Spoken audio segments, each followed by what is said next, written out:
Hey guys, so today we're going to be talking about EQing drums and big drum ensembles in particular, but this advice can also apply to many kinds of other drums. It's always a good idea to watch out for this. So what am I talking about? I'm talking about the mid-range of drums from, let's say, 200 Hz to 1K, because this is a range where you typically have a lot of room noise or just build up in general of noise. And the thing is that noise is pretty static and flat and muddy and boxy sounding, and it's not actually really helping the dynamics of the drums, and it's taking headroom for other instruments like horns or whatever you might want to put in your track.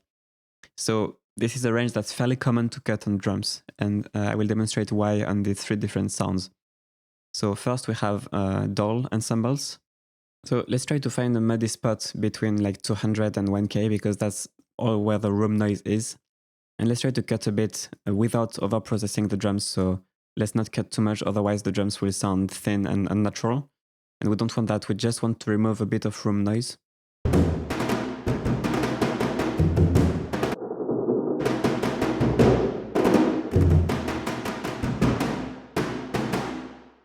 So typically it would be around, yeah, for this kind of drum it would be around this spot.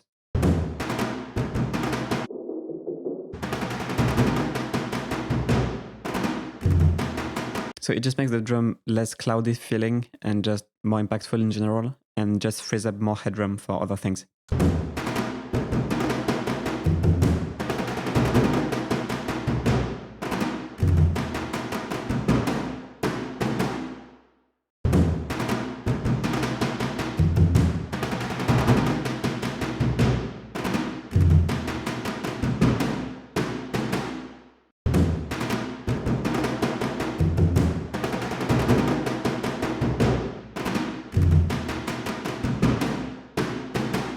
You can see the difference that it makes. So of course we shouldn't go too far, otherwise it will sound just overprocessed and just not good.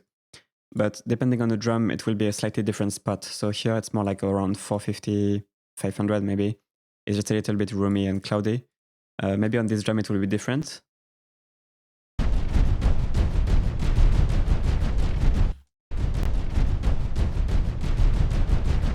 Yeah, here it's not so much the 500 because it's already quite cut. But we could make it a bit clearer by cutting maybe 200.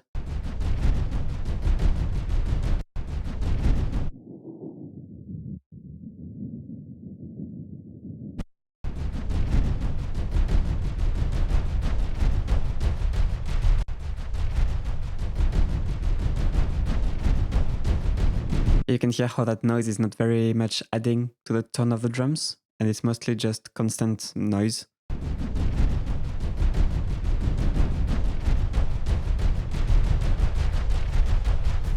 So we can actually get more clarity this way.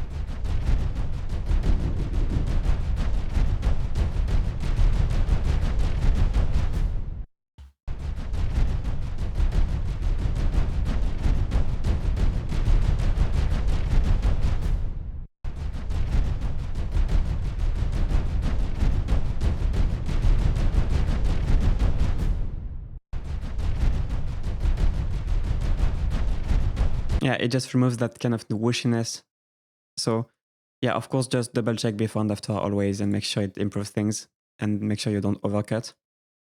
And I would say that the more busy your mix is, the more you will typically need to cut, because the thing is, as you add more elements to your mix, it's most likely going to clutter the mid-range, and stuff will just build up in the mid-range. And drums are kind of really flexible because they're not tonal instruments. Drums are just, noise kind of. The thing is, you can kind of shape the tone of a drum more compared to the tone of something else, like a flute or a French horn. If you cut the fundamental on a French horn too much, it will sound like a trumpet because it will completely change the tone. With a drum, it's more a flexible sound. So the more busy your arrangement is, the more you can kind of scoop the mid-range on the drums. And I would say if you have a very minimalistic piece, maybe with just solo drums, then you will want to keep more of that mid-range because it will make the drums more organic feeling. But in order to achieve that flat, balanced spectrum in a very busy track, one way to help clear up the mids and achieve that flat spectrum will be to scoop the drums more. So keep that 200 to 1K range in mind.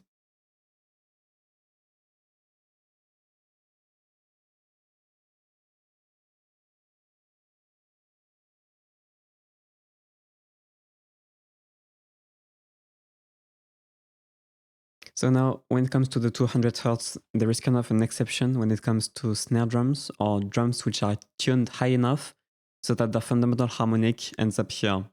So if a drum is fairly low and its fundamental is around 100 Hertz or lower, you might get muddiness around 200 to 50. If the drum fundamental harmonic is actually high enough, so it's around 200 or something like that, like a snare drum, for example, or these drums here, then the 200 becomes very important, and it's not so much a muddiness, but it's very important to the weight of the drums, obviously.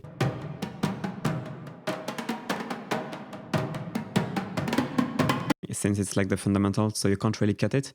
But in that case, I might just cut a bit of like 1K.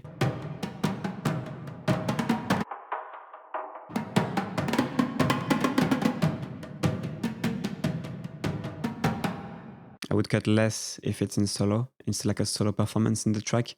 I would cut more if it's like an ensemble and I need to declare more mid-range to help get a flat response on the whole track. So if it was just a solo performance, maybe I would do this.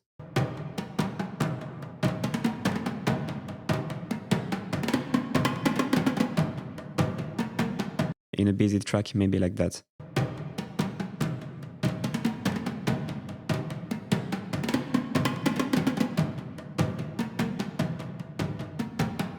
So yeah, hopefully that gives you an idea on how to remove mud from drums. So watch out for the build-ups from 200 to 1K pretty much, and like any kind of room, whooshy, boxy frequencies, and cut them here. If the drum is tuned pretty high, remember that the lowest harmonics of the drum, in that case around 200, for rock snare drums is the same thing. Then that fundamental is very important, so you probably don't want to cut it unless it's really too much. Otherwise, you will reduce the power of the drum overall, and it will just be weak. Keep in mind that some libraries are already very processed, very cut. A Sound Iron library comes to mind. I think it's called Apocalypse or something. It's already very scooped by default, so there are some patches, some libraries which are very scooped.